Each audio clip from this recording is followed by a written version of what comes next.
anyway, good to have you in the service. So several weeks ago, the last time we were in our Revelation prophecy series, I introduced this thought of God of the gaps. God of the gaps. That's my title tonight. And I introduced the thought of gaps of time between key events in the prophetic timeline. There is a hermeneutic principle. If you're studying hermeneutics, there's a principle called the gap principle. It's not the gap theory, but the gap principle.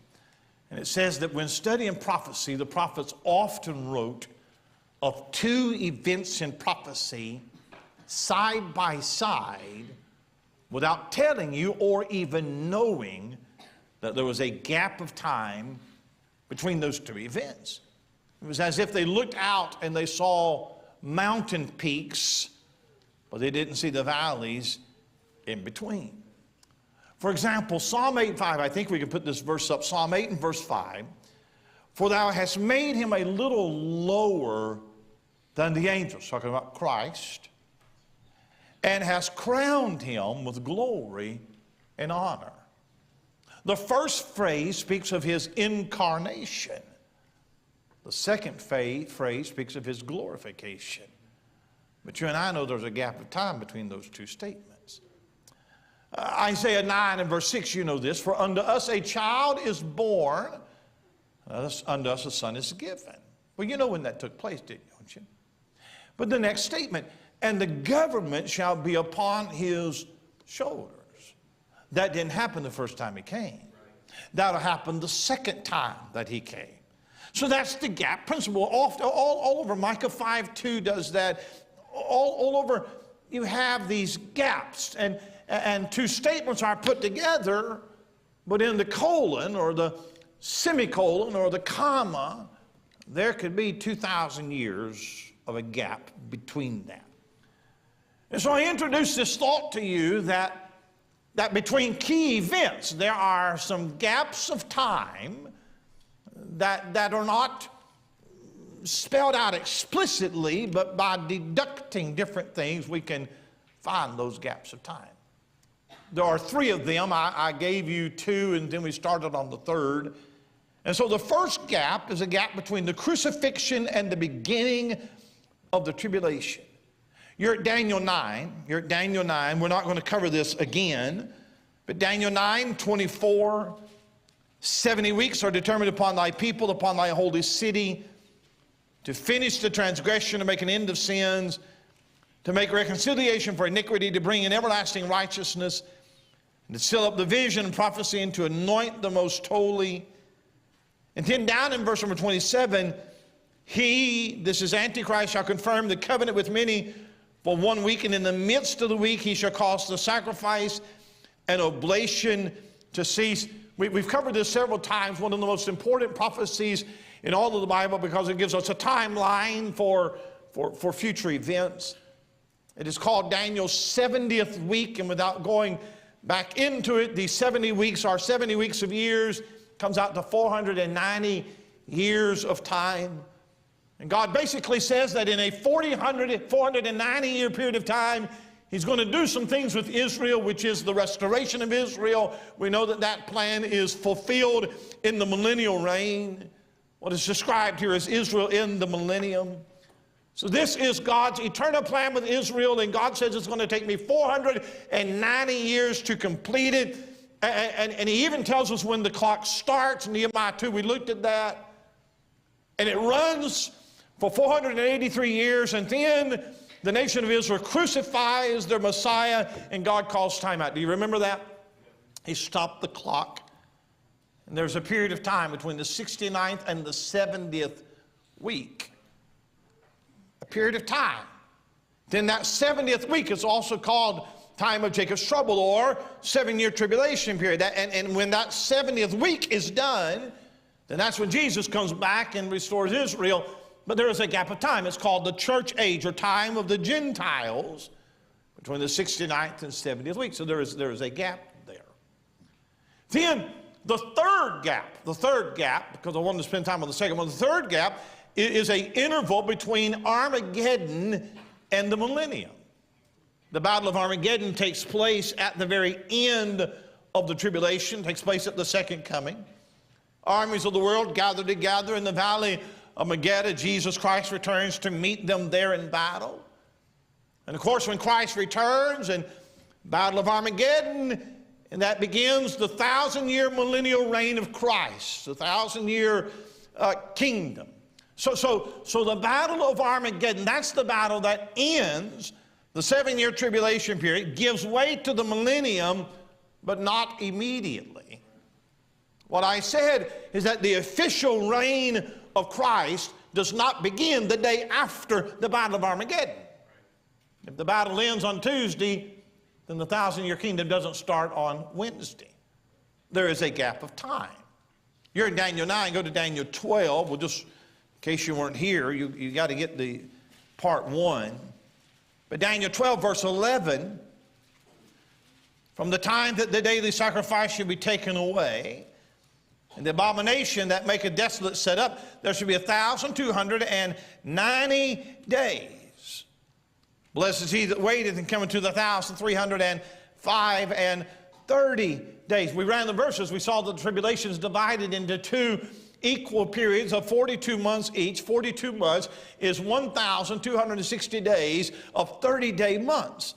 And so 1,260 days is the length of each half of the tribulation. But here there are 45 days, and then in verse 12 there are 75 days beyond the end of the tribulation and before the official beginning of Christ's reign. Okay, can't go through all of the verses again, but we've got a gap period. It's kind of like this. The president, whoever he, she will be elected on what? November the 6th? November the 6th is when we elect a new president, all right? And then whoever it is, I forget all the politics, whoever it is doesn't actually take office till January 20th. So he's elected, but he's not going to begin. It takes some time to set up an administration. So for 75 days between the Battle of Armageddon and the millennial reign of Christ, there is a gap of time. The gap of time that we really are interested in is the gap of time between the rapture and the tribulation. Now listen carefully to what I'm going to say. The tribulation takes place after the rapture. We are pre-tribulationists. But there are several reasons to believe that the tribulation does not begin immediately after the rapture. There's a difference in saying that the rapture is before the tribulation and saying that the rapture begins the tribulation. There's a difference with that. And for many years, Bible believers assumed that the rapture is the event that triggers the tribulation, but I don't believe that's so. I believe that the rapture, or I believe that the tribulation begins with the Antichrist covenant with Israel. Amen. That is the event. Now, that covenant will absolutely happen after the rapture. But how long after? For the countdown of the 7 years of the tribulation to start at the rapture, Israel would need to sign the covenant the day after the rapture. But nowhere in Scripture can I find that that's the case. Right. Furthermore, there are some events that need to take place before Israel signs the covenant. Now, I'm being delivered here because I don't want anybody to walk out of here saying I said I didn't say what I said, all right? Nothing has to take place prophetically for the rapture to occur. It could happen tonight, and I would be fine with that. But there are some events that have to take place before the tribulation begins, leading me to believe that there is a gap of time. I'm not going to tell you how long the gap of time is because I'm not going to be here. If you're post-trib, you might want to try to figure it out, all right? Because you're going to want to know those things. I have no idea. So six things tonight, and we covered a couple of them. I'm not going to rehash them. There's a battle in Psalm 83, I believe that battle takes place either before the rapture or after the rapture, but before the tribulation. Yes, sir. As we speak right now, Israel is in a war for her survival. There have been thousands of attacks against Israel since her rebirth as a nation, and no nation has had to fight as much for her survival as Israel has. So tonight, Israel fights Hamas on one side, and now Hezbollah on the other side, and nobody knows how it's going to end for now. All right? And the Bible gives us the outlook for Israel, and prophecy gives us a number of wars that's going to be fought. Israel is at the epicenter of every one of them. One of those wars is described in Psalm 83. There's no battle in the history of Israel that fits the description of Psalm 83, leading me to believe that it is a future battle. What happens in that battle is that there is a confederacy of nations that surround Israel, that attack Israel, or Israel attacks them. Either way, Israel wins a very decisive victory, and Israel will be able to rest in peace for some time. The nations that are involved are Jordan and Lebanon and Syria, Gaza, the Palestinians. And Bible students differ as to when it will take place. It is my belief that that war takes place, again, either before the rapture, after the rapture, but before the tribulation. Just this week, Israel launched an attack against Hezbollah inside Lebanon. One of the chief architects of Hamas was also assassinated yesterday, I believe it was, inside Tehran, Iran. And they are blaming Israel for that attack. I don't know. I'm not the Middle East expert. I'm not sure Israel was responsible for the attack inside Iran, but they were responsible for the attack inside of Lebanon. Now, I don't read the newspaper and try to fit this headline in Ezekiel and that headline, and I don't do that. That's newspaper exegesis is what it is. And when you do that, then you fall into the temptation of trying to find every event in the Bible, and you can't do that. So I don't know if the current situation is Israel, is prophetic, or part of anything that I don't know that, but I know that the stage could be set for the battle of Psalm 83. As far as I'll take it. There's a second thing that's going to happen before the tribulation, I believe. That's the battle of Gog and Magog. And we looked at it last week, Ezekiel chapter 38, this Russia leading this Islamic invasion against Israel, and Israel defeating this alliance. We talked about it very, very briefly. I believe that the battle takes place sometime in the beginning of end-time events. And I believe that that battle, the Gog and Magog, probably takes place before the tribulation, somewhere in that interval.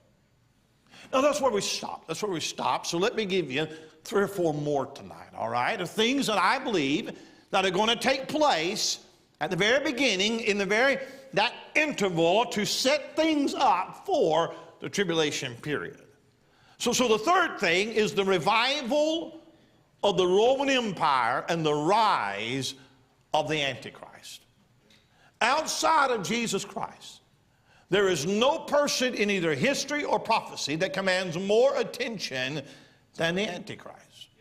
Charismatic leader going to come on the scene, going to capture the world's attention as a visionary leader. They're going to turn to him for solutions for the world's problems. He'll be able to take control of the governments of the world, and for a very brief time will be a one world leader. What will propel him to power will probably be his peace solution in Israel. It is that covenant that he signs with Israel that begins that tribulation. But here's my question for you. Who is he, and where does he come from? And should he be on the national stage or international stage right now? How long is it going to take for him to rise to power? How long does it take to make a peace treaty with Israel? Daniel chapter 7. Now we're going to give you the Reader's Digest version tonight. How many of you are cold in here? I see your hand. A few people? I'm freezing, but I see a bunch of y'all putting y'all's blankets on. Sunday I was freezing. What is anybody? I mean, I like froze in here Sunday. I'm not complaining. I'm just saying it was very balmy. In Daniel chapter 7, Daniel has a vision of 4 beasts. Those 4 beasts parallel the image in Daniel 2, Nebuchadnezzar's image.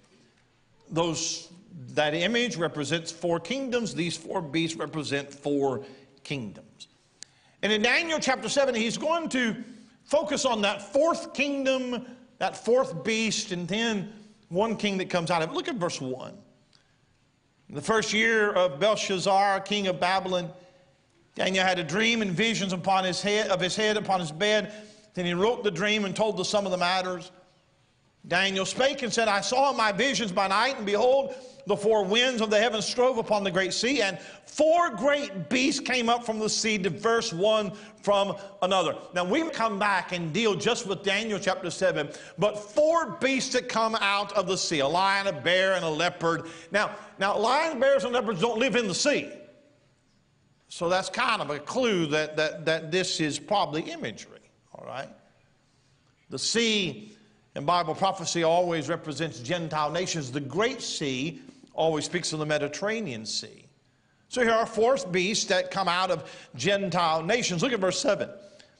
And this I saw in the night visions, and behold, a 4th beast, dreadful and terrible and strong exceedingly. It had great iron teeth. It devoured and brake in pieces and stamped the residue with the feet of it. And it was diverse from all the beasts that were before it, and it had 10 horns. So now we have a 4th beast, terrible and mighty, and it has 10 horns. Now, without going into it, this is the revived Roman Empire, right? It's the same thing that's taken place in Daniel chapter 2. This is something that is going to happen. Look at verse number 8.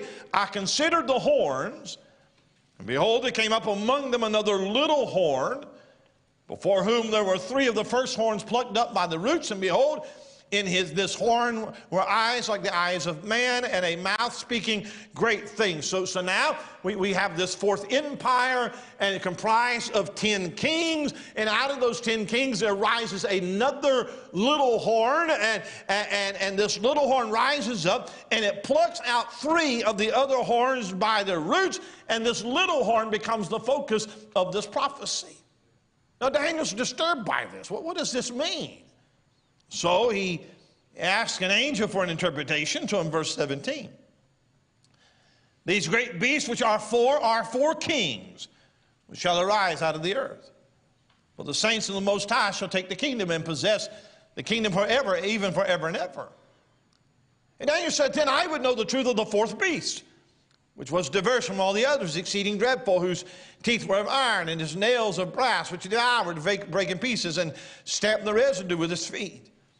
And of the 10 horns that were in his head, and of the other which came up, and before whom 3 fell, even in that horn that had eyes and a mouth that spake very great things, whose look was more stout than his fellows I beheld. And the same horn, that little horn, made war with the saints and prevailed against them, until the Ancient of Days came. And judgment was given to the saints of the Most High, and the time came that the saints possessed the kingdom.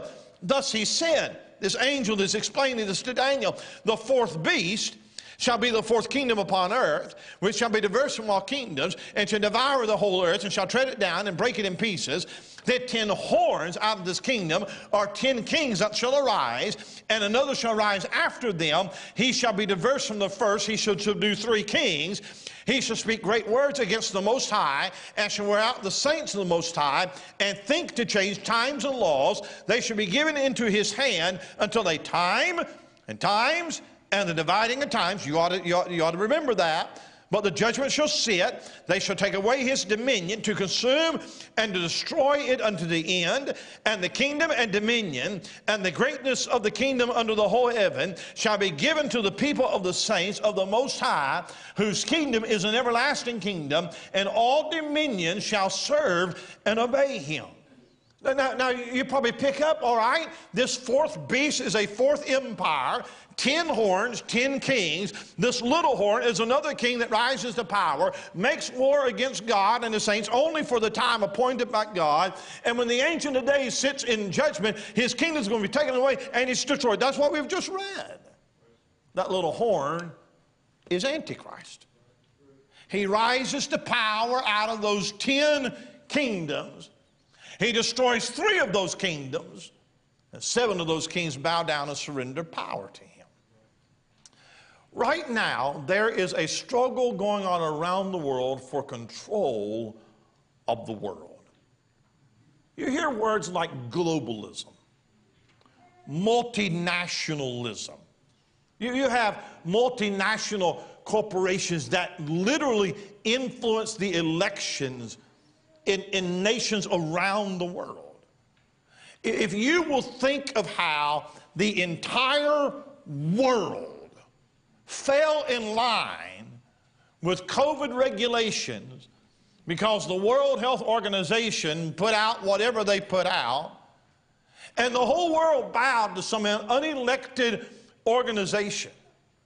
Even in our election, even in our nation, the choice is not Democrat or Republican, liberal or conservative. It is national or global. That's really what the choice is. One day the push for globalism is going to succeed, and the whole world is going to fall under one united power. And out of this is going to arise 10 kings. Now, I'm not trying to guess who they are. 10 kings, 10 nations, 10 regions, 10 kingdoms, whatever. Bible students have said, well, it's the European Union. No, it's the common market. It's the United Nations. Nobody knows, and so you should not guess. But out of that 10 kingdom, out of those 10 kings, there's another little king that's going to arise. That's the Antichrist, and that's where he comes from. Well, here's what I want to say. Here's all that I'm saying to you tonight. This, again, is the Reader's Digest version. But where's that 10-king confederacy? Where's that at? It's got to be in place for Antichrist to come out of it. There's got to be a global power to be set up for the Antichrist to take over. And here's what I'm trying to say to you. Everything is set up for the rapture, but everything's not set up for the tribulation. It has to be the revival of the Roman Empire and the rise of Antichrist. Well, let me give you a fourth thing tonight, a fourth thing that has to happen for the tribulation. That is the rebuilding of the temple. There are 4 passages of prophecy that speaks of a future temple in the tribulation. Daniel 9 and verse 27. He shall confirm the covenant with many for 1 week, and in the midst of the week he shall cause the sacrifice and the oblation to cease. That's in the temple. Matthew 24:15. When ye therefore shall see the abomination of desolation, spoken of by Daniel the prophet, stand in the holy place. That's the temple in the tribulation. 2 Thessalonians 2, verse 3 talks about him coming and opposes and exalteth himself above all that is called God or that is worshipped, so that he as God sitteth in the temple of God, showing himself that he is God. And then Revelation chapter 11 will not go there. We'll look at it when we get to Revelation chapter 11. But there are 4 passages that talks about in the halfway point of the tribulation, there is something that's going to happen in the temple in Jerusalem. Well, there has to be a temple in Jerusalem. Would you give me that? There's got to be a temple. So I don't say that the temple has to be built before the rapture, but it's going to have to be built at least before the halfway point of the tribulation. Look at Isaiah chapter 6. Is you still with me? Isaiah 66. Isaiah 66.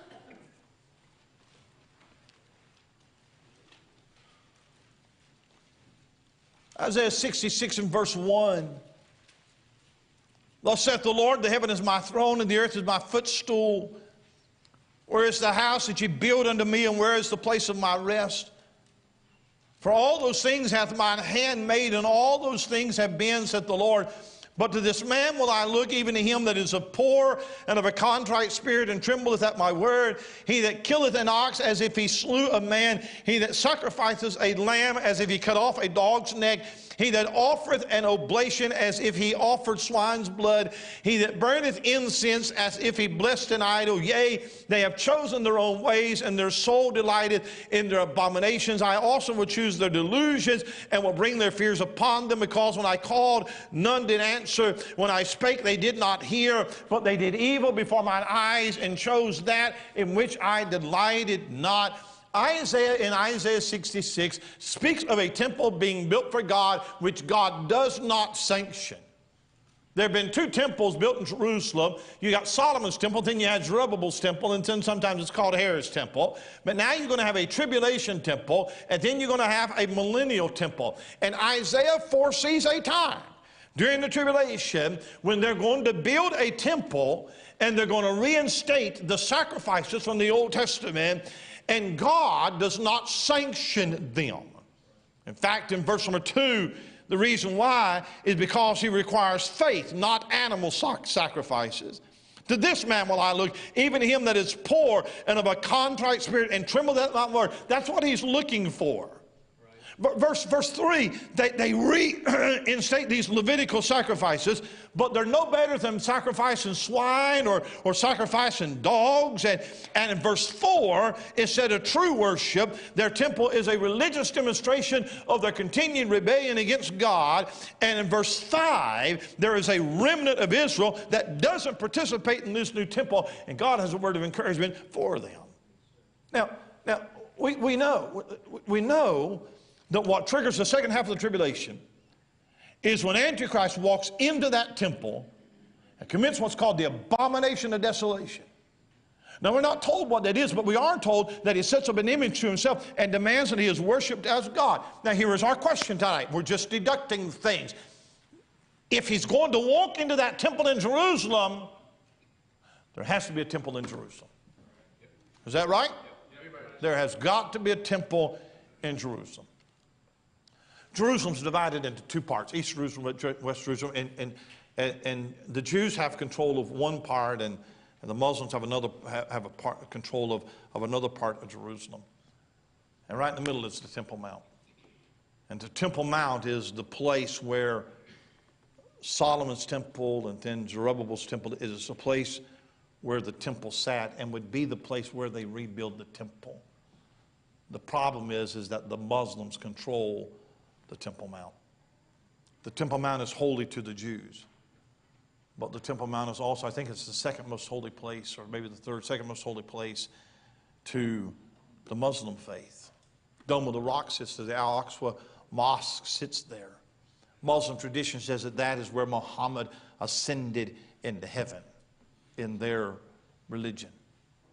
And in order for a temple to be built there, the Dome of the Rock will have to be torn down. It'll have to be. Now, you can speculate as how that's going to happen. All right? What war? How is that? I don't know. But there is going to be a temple built there.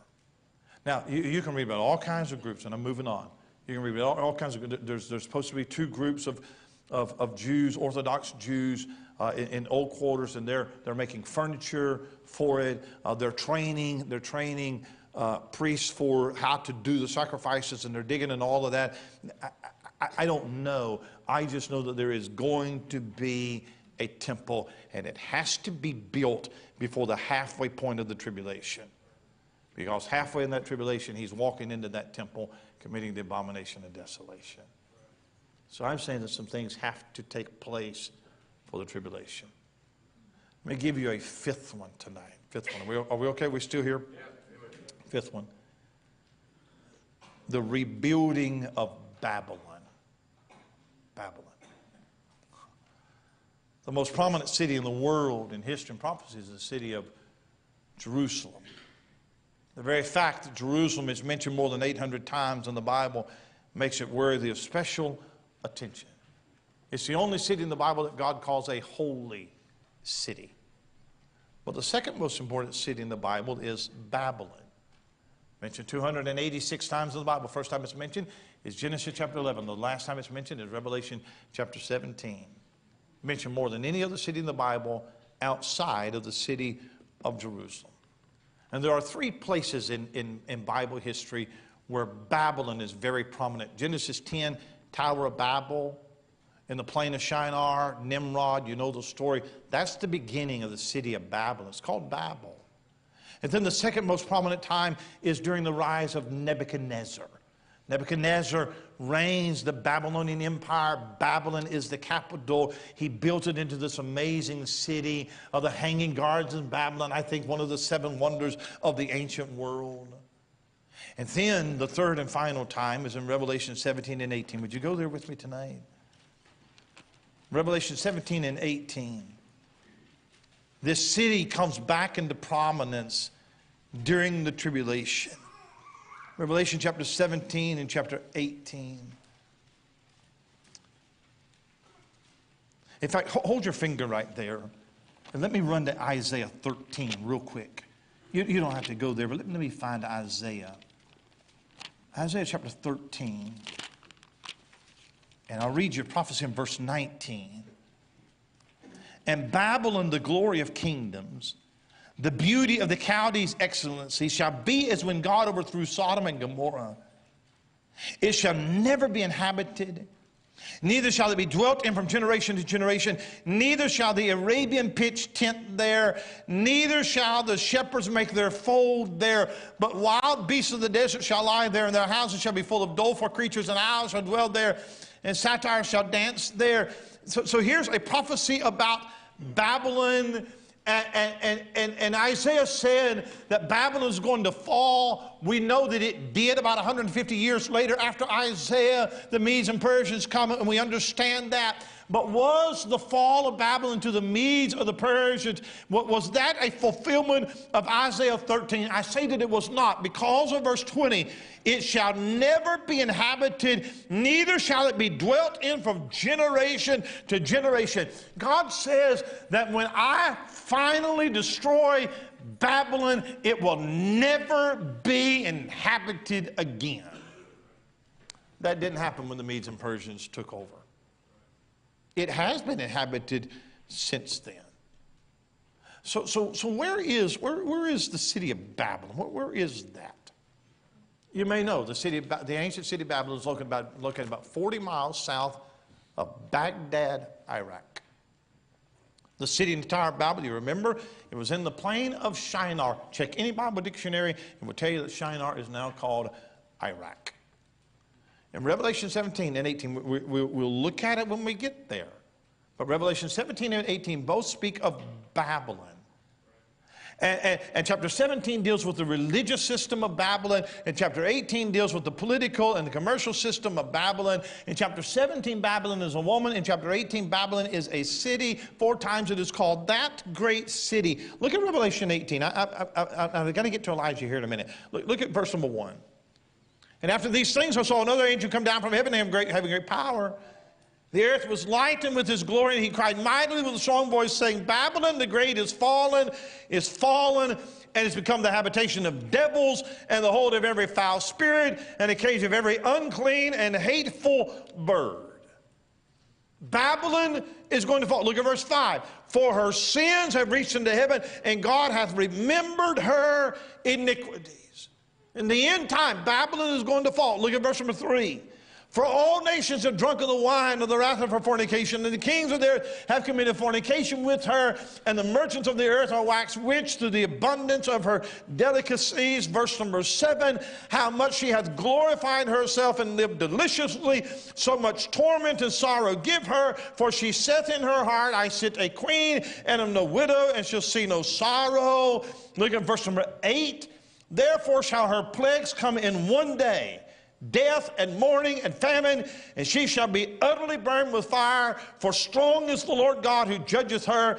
And the kings of the earth who have committed fornication and lived deliciously with her shall bewail her and lament for her when they shall see the smoke of her burning, standing afar off for the fear of her torment, saying, Alas, alas, that great city Babylon, that mighty city, for in 1 hour is thy judgment come.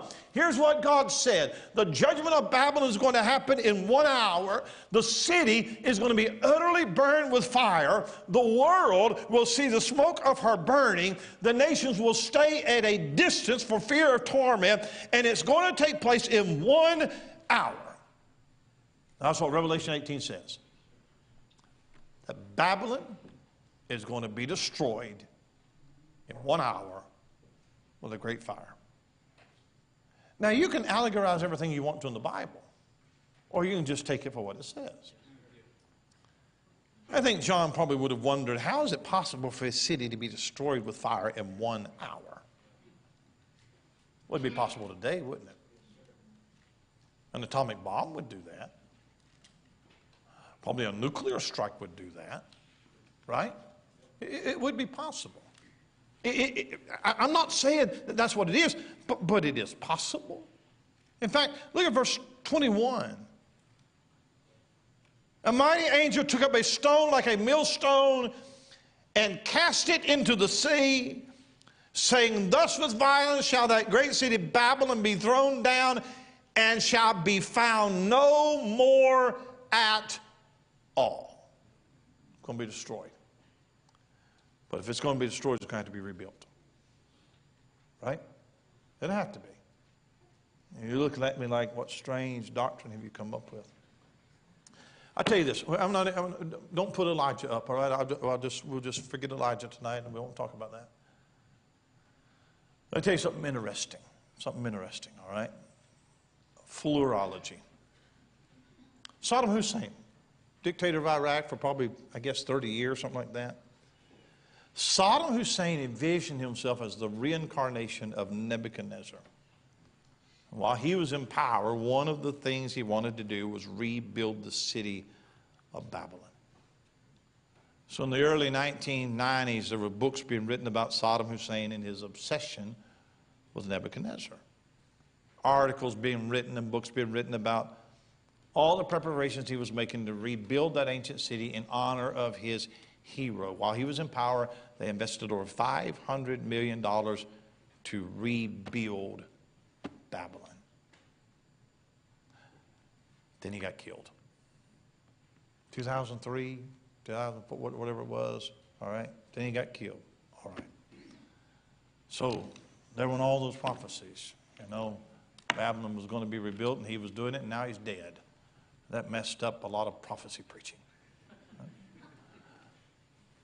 But if Babylon is to be rebuilt, it's not left in the hands of one madman.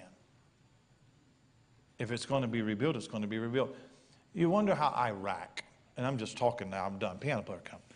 You wonder how Iraq would have the finances to rebuild an ancient city. Until you realize they're the third largest exporter of crude oil in the world. It's interesting to me. Now, this is just interesting to me, all right? Now we're just talking now. In 2009, the United States opened up a new embassy in Baghdad, Iraq. It is the largest U.S. embassy in the world. $474 million to build that embassy, a 104-acre compound. Most embassies are like 9 or 10 acres.